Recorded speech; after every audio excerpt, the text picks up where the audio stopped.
Hello guys, Skitty here. Do you remember the infamous combo with Spider-Man and Absorbing Man locking down lanes where your opponent can never play cards there? Do you want to get a ton of value onto the board real quick? Yeah, those 4 deaths are crazily strong. If you want those real bad, then Sinister London is gonna be the perfect hot location for you. After you play a card here, add a copy to another location. Before we get into it, don't forget to sub for free and stay tuned for more awesome Marvel Snap content and slap that like button real hard.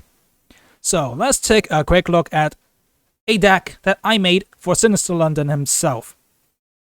Mainly featuring Spider-Man and Absorbing Man, of course. We got Daredevil here because we got to lock them down even further with Daredevil and Professor X. Yep, this is a pure lane control deck.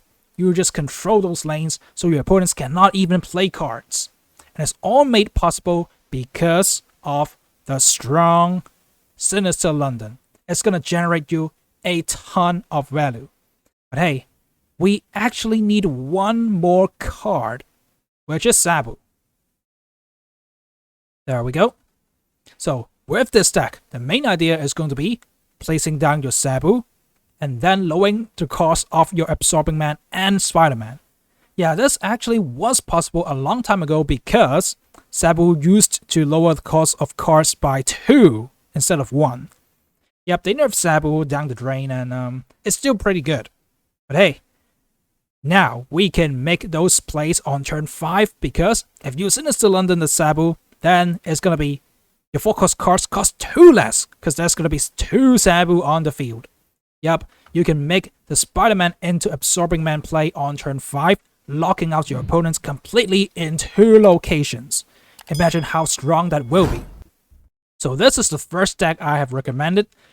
It's actually a ton of ongoing cards there, so you can get a final turn spectrum when you've locked down all those lanes with, say, Absorbing Man, Spider-Man, maybe even a Professor X. Yeah, just the Professor X into Sinister London is going to lock down 2 lanes, which you can win by buffing the power with Claw and also Spectrum.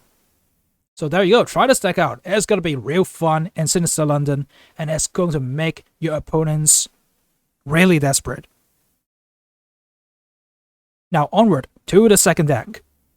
Okay, I know, a lot of people don't really like those Shuri decks, but hey, Shuri will get a nerf pretty soon, so play her while you still can. Because they are going to give Shuri an ability change. We don't know what it is yet, but I'm pretty sure they want to nerf the Shuri decks down the drain, where they cannot be played anymore. But hey, Shuri will not be Shuri anymore.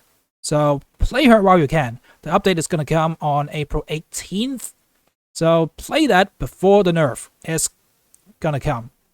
Okay, Shuri Red Skull. We don't really need to talk about this deck, right? Use Shuri on turn 4. Red Skull turn 5, and Taskmaster on turn 6, or Arnim Solar, which gives this deck a lot of flexibility. Yep, the Red Skull into either Taskmaster or Solar is going to confuse your opponent. Okay, which play is he going to make? If they cannot predict it correctly, then they lose. Okay, Taskmaster was actually nerfed a bit, so the brackets if the card's in play, which is why if you can destroy their Red Skull before the Taskmaster, then they cannot, because the Taskmaster is going to be 0 power. So we've added armor in this deck to protect your Red Skull. So if you see them play a Red Skull into an armor lane, you know the next play is most likely going to be Taskmaster. Then of course, if the Red Skull is not protected, then you could expect an Arnim Solar play. But honestly, I've seen a lot less Arnim Solar plays now. I might be the only guy running it. But hey, it gives us a lot of flexibility, so definitely try it out. But hey, you can actually play Cosmo first and then Red Skull into it, so they cannot destroy your Red Skull with a Shang-Chi. That's also a counterplay to the counters. So yeah, Shuri deck is infamous because it's so hard to deal with. If you don't draw the correct counters like Shang-Chi or Cosmo, you just lose the game. As simple as that. The only question when you're facing Shuri Red Skull is, do I have the correct counter? Do I have the Shang-Chi when I need it? Do I have the Cosmo when I need it? If you don't, you pretty much lose. So yeah, Shuri deck is still very strong even after a ton of nerfs to Taskmaster and the Red Skull nerfs. Yep.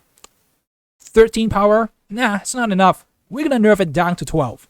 But hey, it is still a very potent deck. Try it out before the Shuri changes, which I'm very sure is going to be a nerf.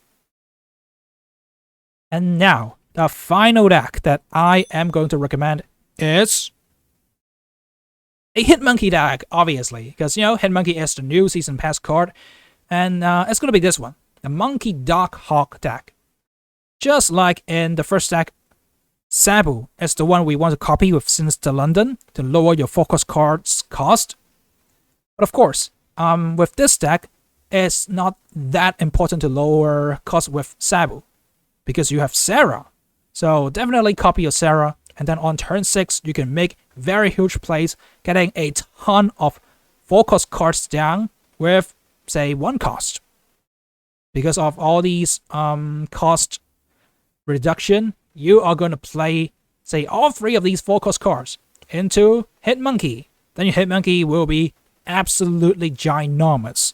Yeah, slap down Hitmonkey into Sinister London, and both of your lanes are going to have a ton of huge power push. So your opponents cannot deal with them. So there we go. These are the 3 decks that I've recommended.